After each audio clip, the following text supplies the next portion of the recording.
Përshëndetje teleshikues të nderuar, vazhdojmë ciklin e emisioneve javore të sportit me legjendat e sportit. I ftuari sonetëm në studion e televizionit Koha është skiatori dhe profesori universitar Dardan Deari.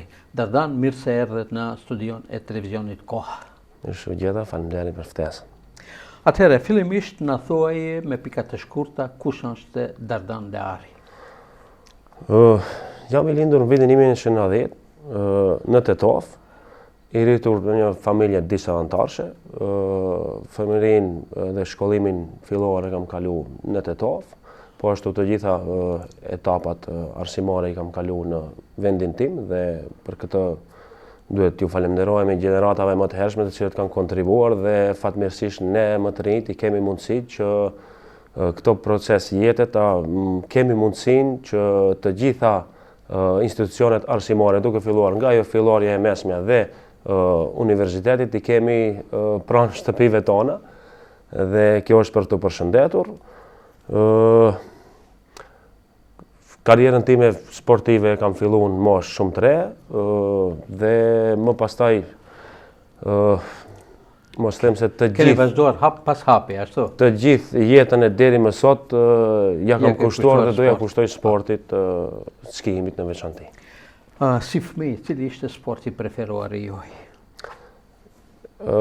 Shqivet, nuk është se mbaj mend vitet e mia shumë të hershme, po duke u bazuar tani më në fëmijët e mi, mendoj se çdo fëmijë mundësinë e parë që të ballafaqohet me një sport është topi apo ndonjë sport mundës me fëmijë tjerë diçka dhe mendoj se po gjithashtu edhe unë të njëjtën situatë kam pasur si fëmijë, domethënë mendoj që futbolli ka qenë ai sport me cilin fillimisht jam ballafaquar. Si gjithë të rinjt ashtu edhe ti. Fëmijët edhe kushtet e atëhershme kanë qenë ashtu. Normalisht pa diskutim. Po kur filluat hapat e para të skijimit, kur i bëhet dhe pse? Kush ju orientoi tek ky sport?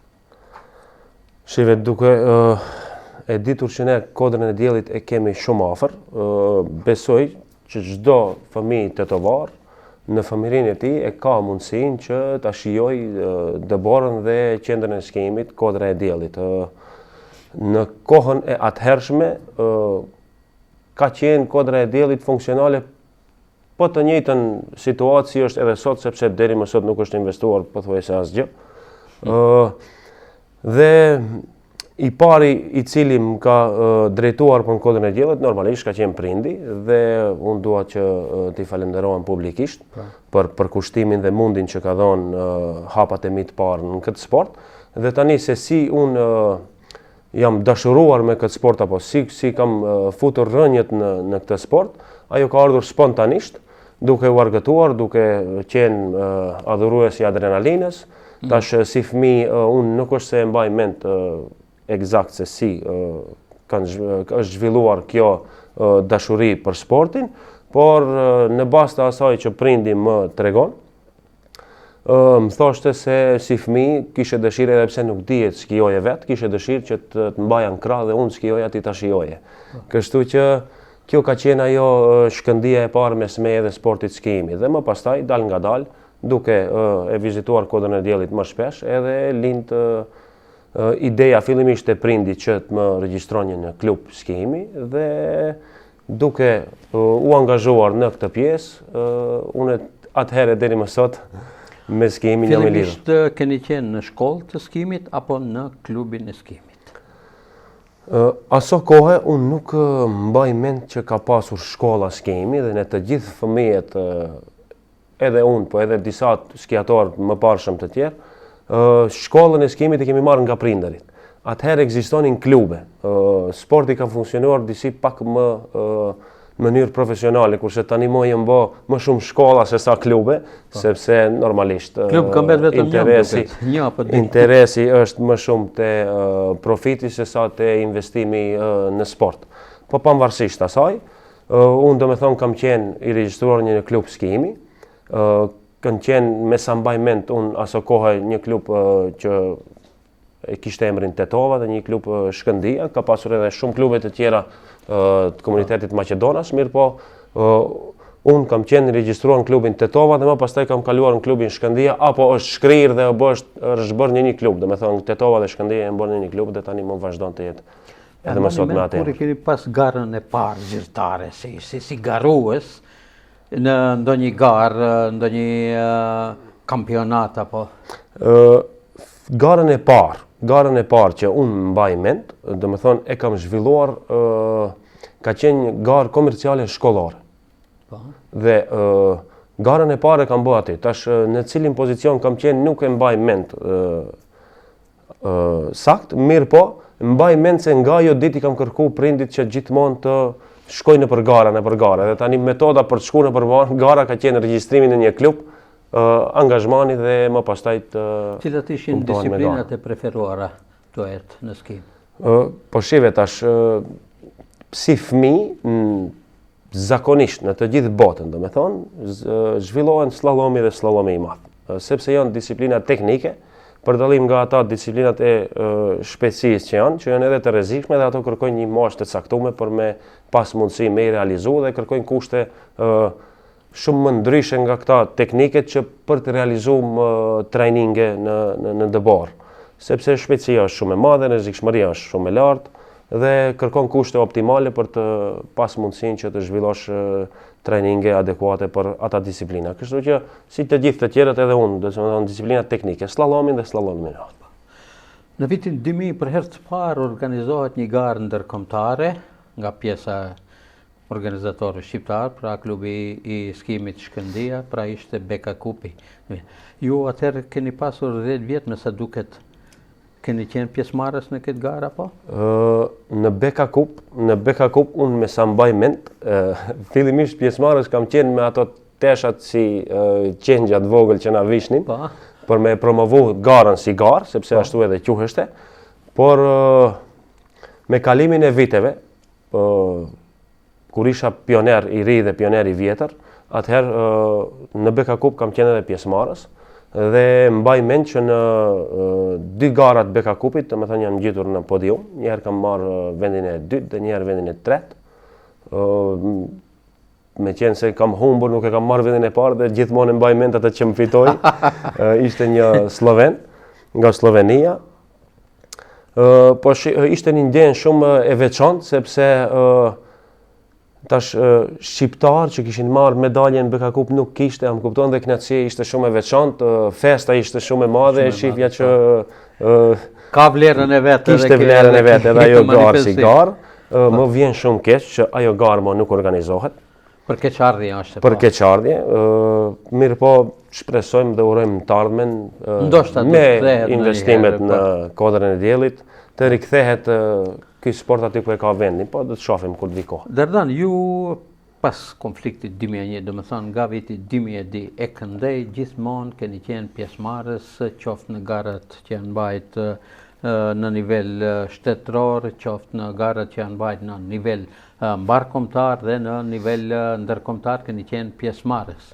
Ampaniment, kur ka qenë ajo paraqitja juaj e parë në ndonjë garë ndërkombëtare apo mbarkombëtare? Atëherë kështu, nëse më lejon ta elaboroj pak si situatë, ne garonim në nivel republikan. Dhe në bazë të rezultateve që arrinim, Federata e skimit aso kohë organizoi një kamp stërvitor në Austri. Në atë kamp nga të përzgjedhurit kishte dikundit e 30, nga të përzgjedhurit isha edhe unë. Dhe normalisht kam qenë shumë i ri, moshën e kam pas 11 vjeçar.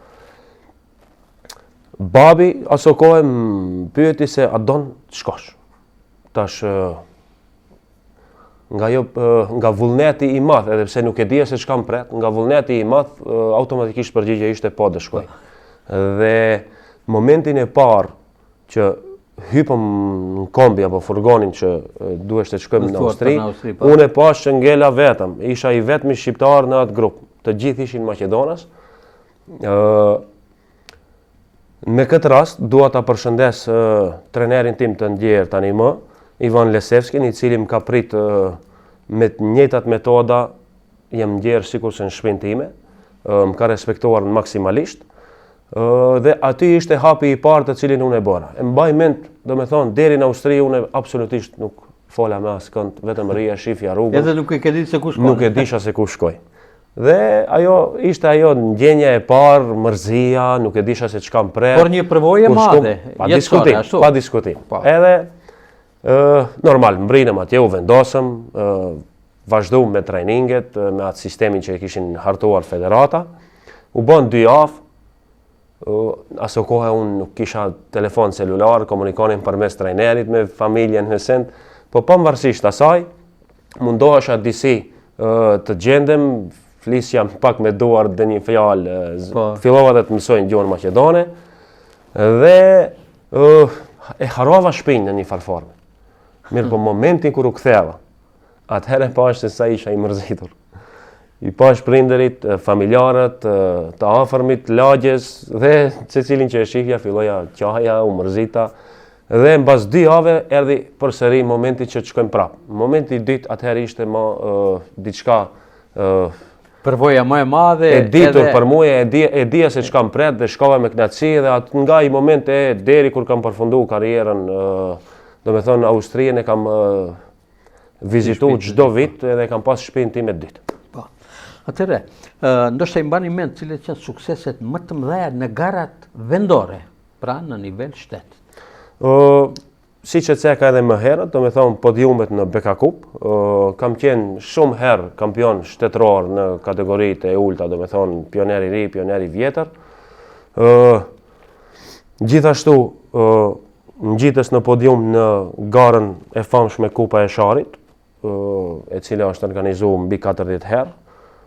Ajo garë mba një peshë shumë të rëndë në sportin e skimit në vendin tonë. Po, për këse do kemi pyetje të veçantë për Kupën e Sharit. Pavarësisht, do me thonë si garë e veçoj në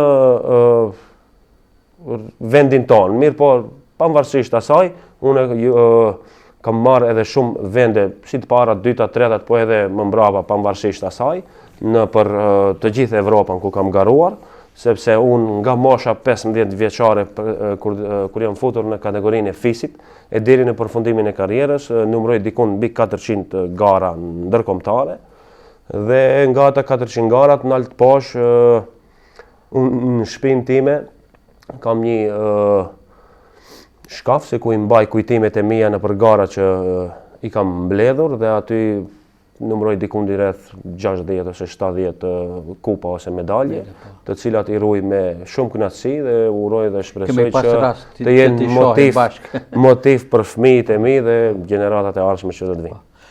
Ju keni qenë pjesëmarrës i rregullt edhe në garat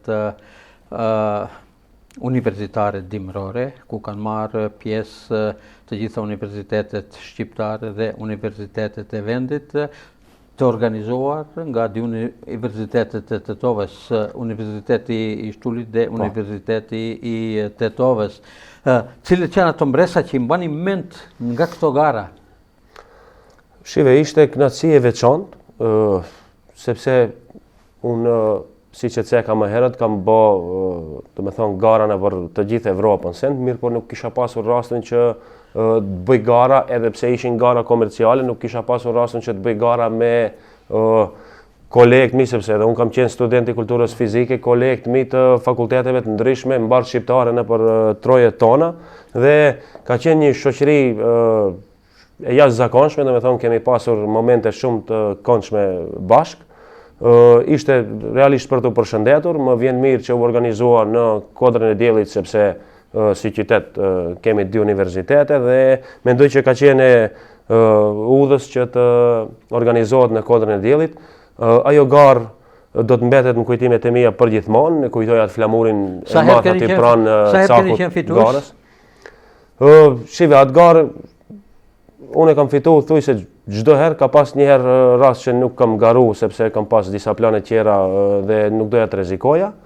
Mirë po, tash në pjesën profesionale të sportit tim unë nuk e konsideroj si fitore sepse ka qenë komerciale dhe realisht që të futësh një profesionist në një nivel komercial gare, atëherë ka disbalans kualitetesh dhe mendoj që është mirë që dë njëherë t'i lihet rendi atyre që me të vërtet e bëjmë për pasion dhe të kenë mundësi të shirë. Një e veçantë ishte edhe në garat universitare dimërore që u mbajtën në Korçë. Për herë të parë në Dardhë, shumë në qendrën dimërore të Dardhës. Po. Në mbajment aso kohë na u lutën, po na kërkuan që t'ju ndihmojmë diçka sepse ishte një qendër e re në formim dhe na kërkuan deshën të bëjnë diçka të tillë, na kërkuan që t'ju ndihmojnë sepse nuk kishin rekuizitat adekuate për të organizuar një garë. I mblodhëm forcat nga këtu, u bëm një grup individesh dhe shkuam atje, u morëm në organizimin e garës, bëm garën, bëm edhe gara atje. Edhe ishte kënaqësi për t'u parë, për t'u shijuar, mendoj që edhe ata na pritën domethënë në mënyrë të jashtëzakonshme. Tani unë e di që edhe më sot ajo ski qendër funksionon shumë mirë, në rregull. Shqipëria e ka një qendër skimi, është sa është. E madhe për skimin në Shqipëri. Pasi me sa e mbaj mend unë ishte edhe televizioni shqiptar, të cilët nuk ishin të njohur me detajet e këtij organizimi, pa shpesh komunikonin me kolegët nga ai televizion. Kurse tani më vetëm se Shqipëria din diçka për sportin e skimit, sepse edhe ata kanë punuar si federat në një farë forme apo në një tjetër. I kërkojnë talentet shqiptar kudo që janë nëpër Evropë dhe i marrin që të garojnë për Shqipërinë dhe Shqipëria ka arritur edhe rezultatet e veta nëpër kompeticionet botërore. Me siguri do të kujtoheni vitin 2012, 100 vjetori i shtetit shqiptar, organizimi i kupës mbarkombëtare në Kodrën e Diellit, ndërsa Dardandari del fitues me këtë rast, cilët ishin ndjenjat tuaja në ato momente ku u shpalos edhe flamuri gjigant në Kodrën e Diellit. Shif, ashtu kështu raste, tash fatin e kam pas që kam qëllu të jem aktiv në 100 vjetorin e pavarësisë Shqipërisë. Ka qenë me të vërtet fillimisht nder për mua që të jem pjesë asaj garës, pavarësisht nivelit të garuesve. Unë absolutisht nuk doja që të toleroj që të tërhiqem nga ajo garë, edhe pse fliteshte se tash ti je profesionist, do vish do garojsh me ne. Ishte 100 vjetori, përderisa pata mundësinë dhe më lejuan të futem në garë, atëherë unë vendosa që du t'jap maksimumin tim nga vetja dhe rezultati erdhi ashtu si erdhi. Unë fitova atë garë, po mbi të gjitha ishte fest për ne dhe ishte një show të cilin e shijuan të gjithë dhe mendoj që do të ngelet në kujtimet e gjithë secilit që ka qenë pjesëmarrës i asaj gare, edhe organizator, po ashtu edhe spektator në atë garë. Dhe mendoj që ajo do të ngelet histori për Kodrën e Diellit, sepse është organizuar Kodrën e Diellit për ne si pjesëmarrës dhe për të gjithë ata të cilët e kanë shijuar. Në shpatjet e Sharit, pra në Kodrën e Diellit, mbi 40 herë është organizuar edhe gara ndërkombëtare në kuadër të fisit Kupa e Sharit. Sa herë keni qenë pjesëmarrës dhe cilat janë rezultatet më të mira që keni arritur në këtë garë? Në Kupën e Sharit unë kam qenë pjesëmarrës mbi 8 herë.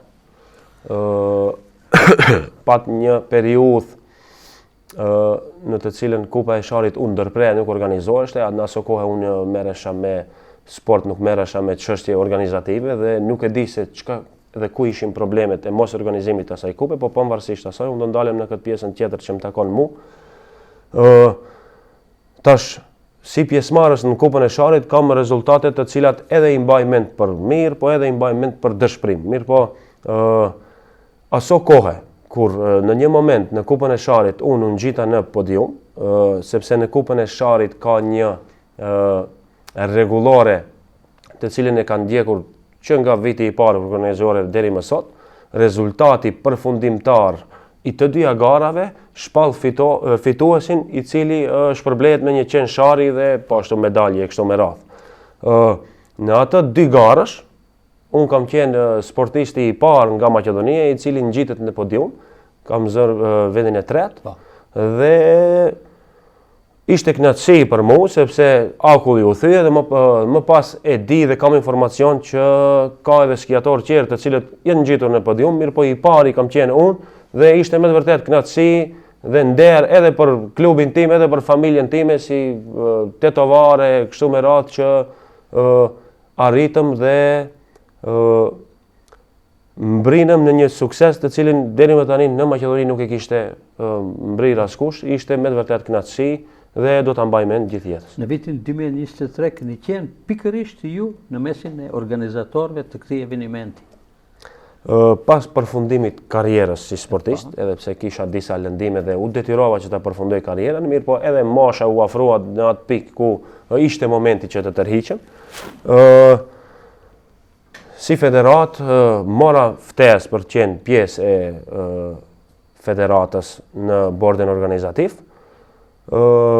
Hartuam një plan që të japim mundësi për çdo skiator apo sportist të ri që merret me sportin e skimit të ketë mundësinë të stërvitet edhe në kushte verore në Austri, në për Gletshera.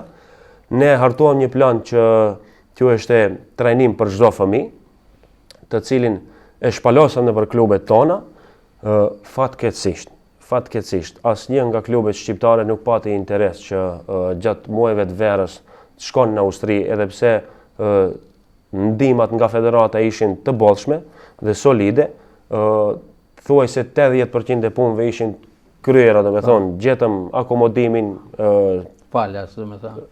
transportin, të gjitha kushtet, por nuk u paraqit asnjë nga klubet shqiptare. Unë si nënkryetar federate ju ofrova klubeve shqiptare në Tetov, në qoftë se kanë dëshirë apo ndonjë individ të dërgojnë në Austri për trajnime më specifike, kishim mundësi që ta drejtojmë në një klub tjetër dhe ta dërgojmë atje, mirë po fatkeqësisht nuk pat interes të tillë dhe jemi në një situatë shumë të vështirë dhe mendoj që në këtë formë do të jetë problem që të ecim përpara me dinamikë të shpejta apo me hapa të shpejt si që ecë bota përpara apo bota e sportit ditët e sotme. Në Kupën e Sharit, si organizator, kishte disa vite që nuk organizoheshte, morëm iniciativë si federat që ta riorganizojmë Kupën e Sharit. Kushtet i kishim fillimisht vitin e parë që morëm iniciativë, nuk arritëm sepse kushtet e të barës nuk na lanë u shkrik bara shumë herët, kurse në kalendarin e fisit ishte më vonë dikur. Dhe në vitin e dytë iniciativës për organizimin e Kupës Sharit, arritëm ta realizojmë atë garë dhe mendoj që kaloi në kushte shumë të mira, patëm mbështetje edhe nga kodra e diellit me ato mundësit të cilat i kanë, sepse ne nuk kemi as barë artificiale, as edhe në pistat ku janë të homologume për të organizuar gara të tilla, skiliftat nuk i kemi të ndrum dhe ka edhe rreziqet e veta, po edhe janë shumë të vjetra, ka problemet e veta, po me ato probleme që i kishim, arritëm të organizojmë atë garë dhe kaloi në një atmosferë shumë pozitive që mendoj se duheshte të rivazhdon, mirë po këtë vit nuk e di se çka ndodhi dhe nuk u organizoi ajo garë. Sasi të shumë të madhe. Borë plot nuk e di se pse nuk u organizoi ajo garë. Unë u tërhoqa nga federata për disa arsye të mia që personale. Si profesionist i skimit dhe shumë vite në këtë sport, nuk i shihja normale, u mundova me ata mundësitë e mia, këshillat e mia që ti ndryshoj, erdhën si erdhën punët dhe u tërhoqa nga federata, dua të vazhdoj me atë kontributin tim ta jap në një formë tjetër në sportin e skimit. Dardan, ëndra e të gjithë sportistëve, po edhe skiatorëve, është që të jetë pjesëmarrës në lojnat olimpike, konkretisht në lojnat olimpike dimërore. Në vitin 2018... Në vitin 2018, për pak nuk arritët që të plotësoni normën olimpike, por këtë gjë e arritët në vitin 2022, në Pekin 2022. Dhe ishit edhe bartës i flamurit shtetëror në atë garë, cilët ishin ndjenjat e juaja si shqiptari i parë nga Maqedonia e Veriut që merr në pjesë në lojnat olimpike dimërore? Në moshë më të re nuk e kuptoja se pse bëja sport. Nuk kisha qëllimet mia të caktume. Mirë po, sa e hija në moshë, fillova dhe t'i shoh ata caqet e mia sportive se cilat janë. Edhe ëndrat duke i parë në vazhdimsi të gjitha sportet, po edhe sportin e skijimit, botën se me çka merren, ku e kanë qëllimin dhe çka duan të arrijnë. Tash lojrat olimpike për çdo sportist janë ëndër dhe kulminacioni i çdo sportisti është lojra olimpike. Tash për dikon pjesëmarrja, për dikon podiumi, për dikon edhe medalja e artë olimpike. Pavarësisht kushteve, ne shumë mirë e dim se sa jemi në numër si popull, sa e kemi zhvilluar si sport skijimin. Pavarësisht asaj, qëllimi im dhe përkushtimi im, puna ime e palotshme, erdh dita dhe më në fund u kurorëzua me pjesëmarrjen në lojra olimpike. Tash kandidat për pjesëmarrjen në lojra olimpike unë kam qenë edhe në vitin 2010, po isha shumë i ri dhe kishte skiator nga Maqedonia që ishin më të rritur në moshë, më të mirë me poena dhe normalisht atë kohë gjithmonë shteti pretendonte del me rezultat sa më të mirë në çdo kompeticion dhe dërgon sportistin më të mirë vet që ka. Tash 2014 isha shumë afër, domethënë për 0 diçka poena, domethënë asnjë poen unë humba lojrat olimpike dhe në karrierën time sportive si dëshpërim më të madh konsideroj atë dhe e mbaj mend atë. Mirë po pavarësisht asaj, me kalimin e kohës kuptova që pas çdo dëshpërimi dhe ka ringritje. Fillova të punoj edhe më shumë nga sa kisha punuar dhe më në fund në vitin 2022, domethënë u shpërblie i gjithë mundi im sportiv me pjesëmarrjen në lojra olimpike. Isha më i mirë në nivel republikan, normat i arrita të gjitha. Si sportist, Komiteti Olimpik vendosi, edhe pse në moshë isha, domethënë 32 vjeç dhe Komiteti Olimpik vendosi që bardhi i flamurit të jem unë, me shumë kënaqësi pranova sepse të bartësh flamurin ka një vlerë shumë të madhe se në çdo shtet bartësit e flamujve konsiderohen si sportistët më të mirë të momentit dhe pavarësisht dikush do thotë ke mbajtur flamurin e Maqedonisë. Neve jetojmë këtu. Federatës së skijimit të Republikës Maqedonisë i falenderojmë publikisht sepse më ka mbështetur nga fillimi deri në fundin e karrierës time. Pavarësisht se unë e kam merituar, nuk është se ata më kanë marrë mua sepse dikush ka intervenuar ose diçka. Unë e kam merituar, kam mbrit poenat e caktuara dhe kam qenë pjesë e federatës prej kur kam filluar në FIS deri në përfundimin e karrierës time. Por sa i përket garave, ju pak patët dëshpërim pasi u lëndoat. Si e përjetuat atë moment? Shive, nuk mund ta quaj dëshpërim sepse tek ne profesionistët lëndimi është pjesë e jona. Është pjesë e sportit dhe pjesë e lojës faktikisht. Pjesë e lojës dhe pa asnjë farë dyshimi, unë si pjesëmarrje e quaj sukses dhe do ta mbaj mend gjatë gjithë jetës, pavarësisht lëndimit. Lëndimi vjen nga ajo se kam provu ti testoj limitet e mia. Përderisa jem lënduar, mendoj që kam dhënë maksimumin tim për të arritur një rezultat sa më të mirë të mundshëm. Tash lëndimi erdhi në lojra olimpike, nuk isha as i pari, po as i fundit që u lëndua në ato lojra olimpike. A ishte kjo edhe fundi karrierës tuaje si skiator? Realisht po, sepse periudha e rikuperimit ishte paksa e vështirë. Unë në fazën e rikuperimit pata edhe një lëndim tjetër, një aksident vogël me motor. Dhe ajo bëri që rikuperimi im të zgjatë dhe unë vendosa që ta përmbyll karrierën time sportive me shpresë që në të ardhmen do t'jap kontributin tim sportiv tek moshat e reja dhe te ata të cilët janë të apasionuar pas sportit. Filluat me klubin e skimit Shkëndija dhe me një shkollë të skimit, ashtu me sa duket, dhe një herët u zgjodhet edhe nënkryetar në Federatën e Skimit të Maqedonisë. Për pjesën e nënkryetarit Federatës isha për 2 vite atje, mirë po tani nuk jam, nuk dua të zgjatem shumë në atë pjesë. Dua të ndalem tek pjesa e klubit skimit Shkëndija, i cili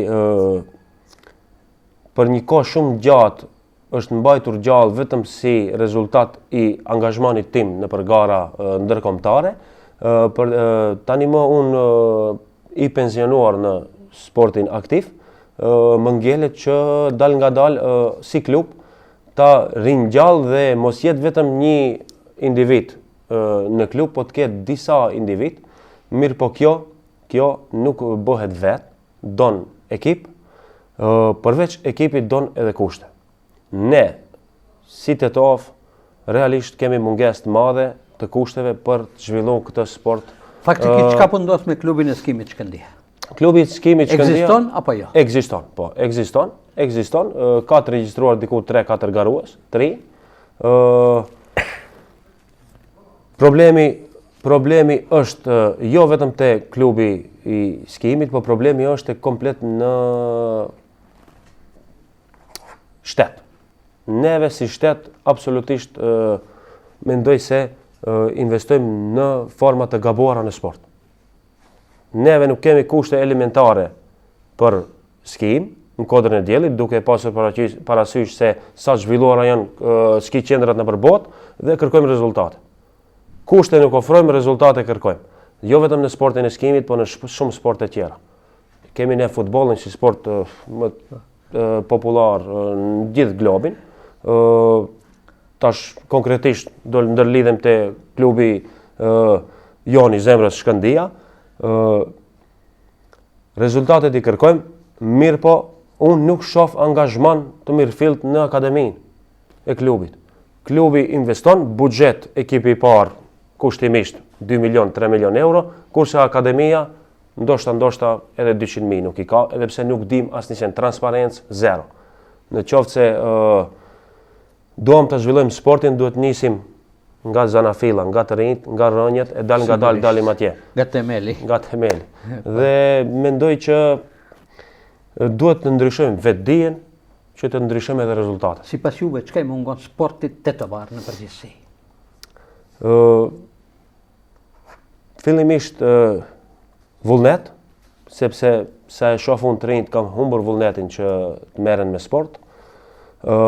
Mendoj që problemi vjen prej të prindërit, po të prindërit problemin e bien ndoshta e bien kushtet, sepse kushtet për ekzistencë tani më vetëm sa shkojnë e vështirësohen. Nuk e di se sa kohë na duhet që nga kjo fazë, sepse unë mendoj se me sportin jemi thuajse në nivelin 0, krahasuar me Evropën dhe botën në përgjithësi. Nuk e di se sa kohë do na duhet që të ngrisim vetdijen, që të fillojmë dal nga dal dhe të ngrisim edhe kapacitetet tona sportive dhe rezultatet e kështu me radhë. Unë mendoj që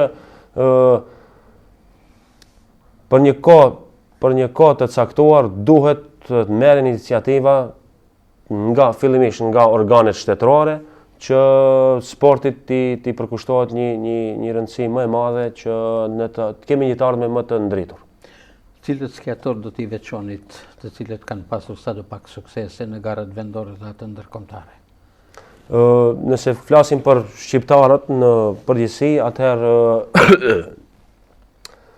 në Maqedoni ka qenë një skiator në Ish Jugosllavi që ka qenë pjesëmarrës nëpër gara Refik Jaja. Njihet edhe në opinionin publik të ata moshatarët më të vjetër e njohin si skiator, kurse në skimin modern skiator shqiptar ka pasur disa. Unë do të veçoj në këtë rast Erion Tolën, i cili mendoj që ka qenë i pari i cili ka marrë hapat vetë iniciativë të ngrisë sportin e skimit në shtetin shqiptar. Do me thonë Erion Tola nga ana e kosovarëve ka qenë Albin Tahiri i cili aso kohë jetonte në Sloveni, si fëmijë garonte për Sloveninë dhe më pastaj Kosova i dha mundësinë që të garoj për Kosovën dhe e theu akullin dhe mendoj që Kosova tani më vazhdon me sportin e skimit. Kurse nga skiator të ri që ka arritur suksese dhe kanë perspektivë është Alban Elezi, e kam cek edhe më herët, është garon për Francën, është mix shqiptar nga Shkupi dhe nënën e ka franceze. Ka arritur një podium në Kupën e Botës në pozicionin e tretë në Schladming të Austrisë, ka qenë pjesëmarrës në lojrat olimpike për Francën këtë vit dhe mendoj që në vitet në vazhdim Alban Elezin do ta shohim në majat e sportit dhe uroj më të mirat për të. Shpresojmë dhe ai të jetë të paktën motiv për ata të rinj të cilët duan të zhvillojnë këtë sport dhe të mbrijnë rezultatet e tyre në sportin e skimit. Ju një kohë krahas së skimit u kiqet edhe në volejboll, duke i ndihmuar klubit të volejbollit Universiteti i Tetovës. Aso kohë unë isha i punësuar si asistent në universitet dhe pata një grup studentësh të cilët insistonin që të luajmë volejboll edhe pse unë nuk ligjeroja në lëndën e volejbollit, po pavarësisht asaj, një ditë prej ditësh i pash kapacitetet e tyre dhe i dëgjova hallet e tyre. Ata ishin të rinjt e klubit volejbollit Liria, të cilët kishin ngelur në mëshirë të fatit. Mora iniciativë me universitetin, me udhëheqësinë dhe krijuam klubin. Lojtarët i kishim gati, normalisht kërkova ndihmë nga profesori i volejbollit Namik Kemal Mustafa, i cili me shumë kënaqësi na ofroi ndihmën e tij. E hapëm klubin si klub. Ju ndihmova atë sa kisha mundësitë e mia t'ju ndihmoj për një periudhë kohore dhe më pastaj u tërhoqa përderisa pash se në atë klub ka figura të cilat mundin që ta klubin ta ecin përpara dhe ta vazhdojnë. Tani për momentin në atë klub është Florenti Islami, profesori sportit në shkollën edhe Hamza Veseli, Florenti është në medicinë, kurse Hamza është në një shkollë fillore në Çellopek, ligjerues i sportit. Ata mbajnë klubin gjallë, me sa kam informacione kanë fëmijë plot të cilët merren me aktivitet. Uroj dhe shpresoj që ky klub të vazhdojë aktivitetet e tij dhe një ditë të ta shohim kampion Maqedonie, pse jo.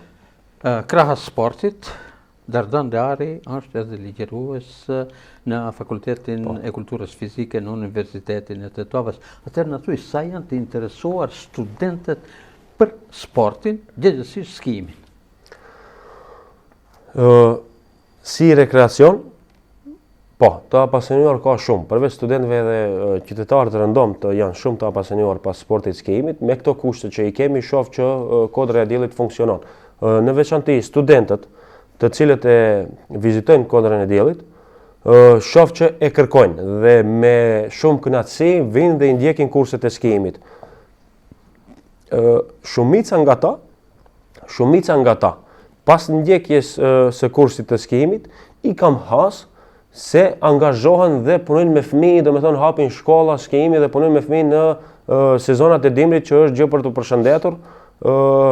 Është ndryshe të mësosh nga një profesor i edukimit sportiv se sa nga dikush që absolutisht nuk ja din se rastisht merret me skimin. Dhe uroj që në të ardhmen Federata e skimit në bashkëpunim me organet shtetërore ta rregullojë këtë çështje dhe mos jep mundësi gjithë secilit të hap shkolla sporti pa qenë adekuat për përfitim personal vetëm ashtu.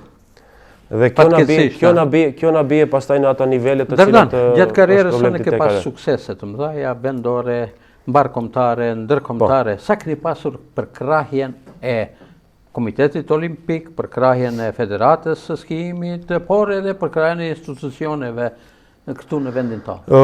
Kështu tash, duke pasur parasysh se si sport skimi është me vërtet sport i shtrenjtë. Tash ne si shtet jemi në atë gjendje ku jemi. Federata unë vlerësoj se mbështetjen e ka pas të pa rezervë. Pse? Ndoshta nuk kam përfituar gjëra materiale nga federata, mirë po kushtet elementare bas i kam pasur gjithmonë.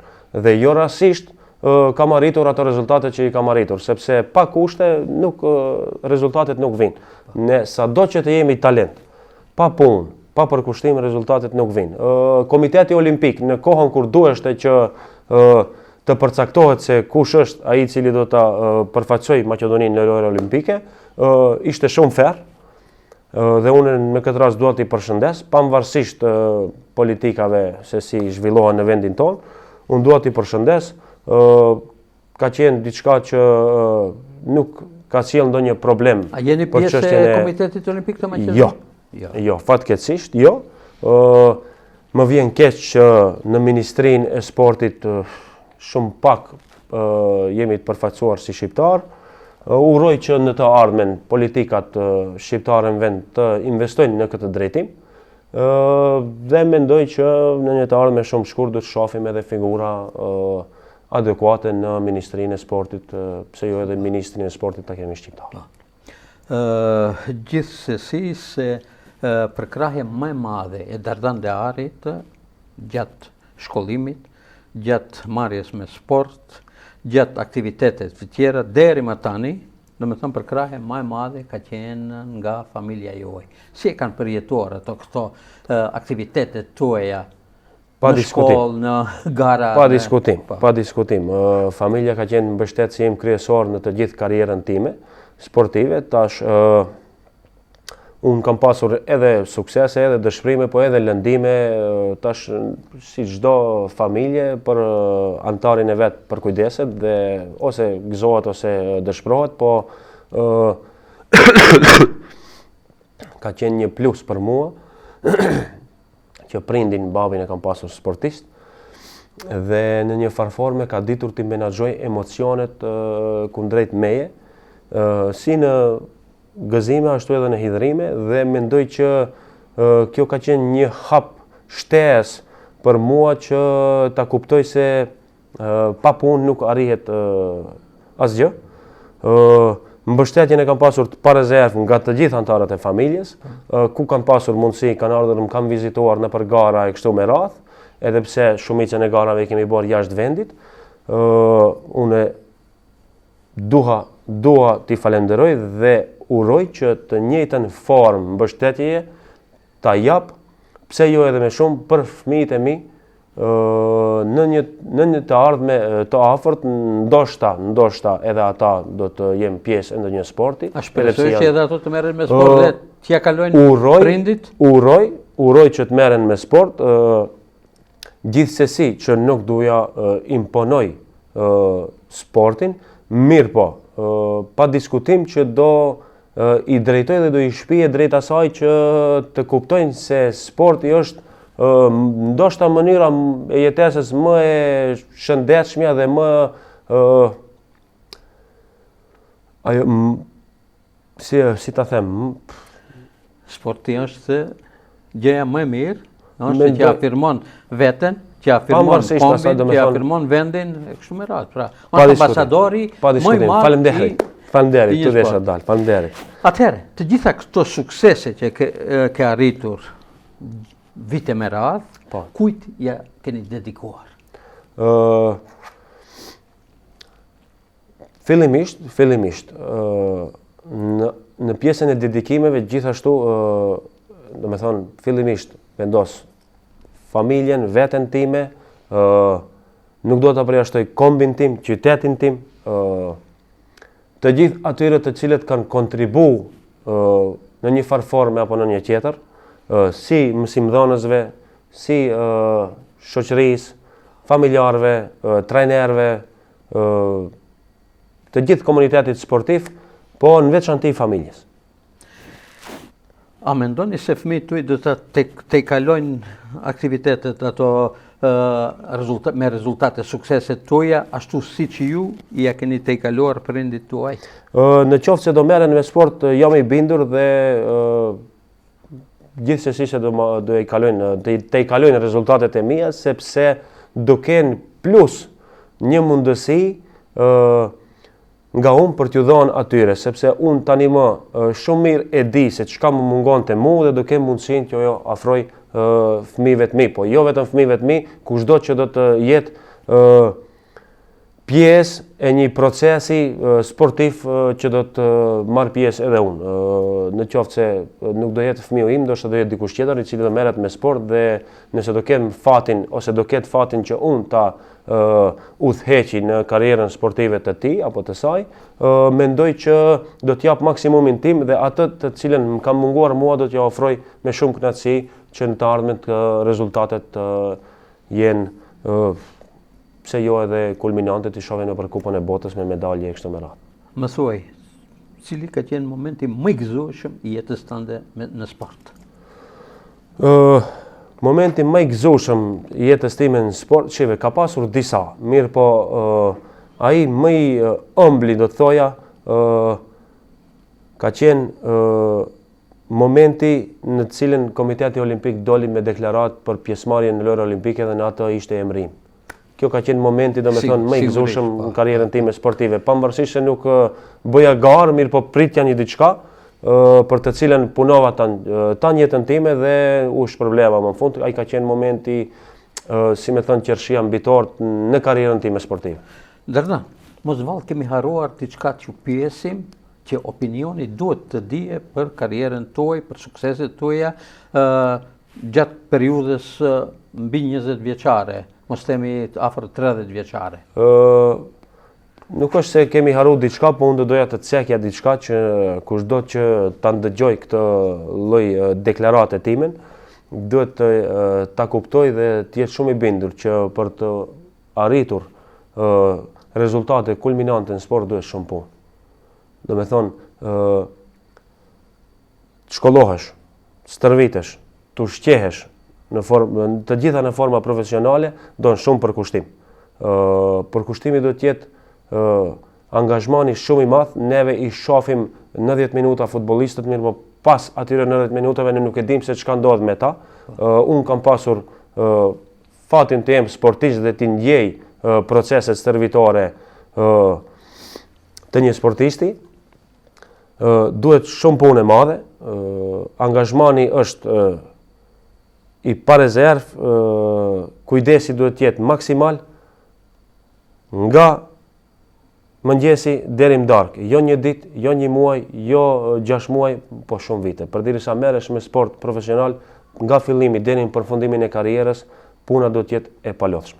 Dhe për në fund, cila do të ishte porosia e skiatorit, profesorit universitar dhe sportistit shumë të njohur, Derdan Dearit, drejtuar grup moshave të reja, të cilët pretendojnë që karrierën e tyre ta fillojnë me sport, gjithsesi me skim apo ndonjë sport tjetër. Për të pasur jetë, shëndosh, shoqëri, shëndosh, karrierë dhe emër, mendoj që sporti është mënyra më e këndshme dhe më e lezetshme për t'i arritur të gjitha këto. Përmes sportit, edhe shëndet, edhe karrierë, edhe emër, edhe figurë. Uroj që rinia e qytetit ton t'i lën telefonat celular, t'a lën drogën, t'i lën punë të këqija dhe t'i përkushtohen sportit. Me këtë metodë si komunitet, si populacion, do të ecim përpara. Përndryshe do të dështojmë dhe rezultatet do t'i kemi katastrofale. Në qoftë se i përkushtohemi sportit, ndoshta jo të gjithë, po dikush do të del në skenë dhe do të jetë gjithmonë udhërëfyes dhe idol për dikon gjeneratat më të reja e kështu me radhë. Uroj që përmes sportit që të vetëdijsohemi dhe të shohim se mundësi ka edhe këtu të ne. Atëherë, mua më mbetet që në emër të stafit të televizionit Koha, në emrin tim personal, të falenderoj që ishe pjesë e emisionit javor të sportit me legjendat e sportit. Falenderit. Falenderit juve, çdo respekt. Falenderit. Ndërsa ju, teleshikues të nderuar, deri në emisionin e radhës me legjendat e sportit në televizionin Koha, natën e mirë dhe mirupafshim.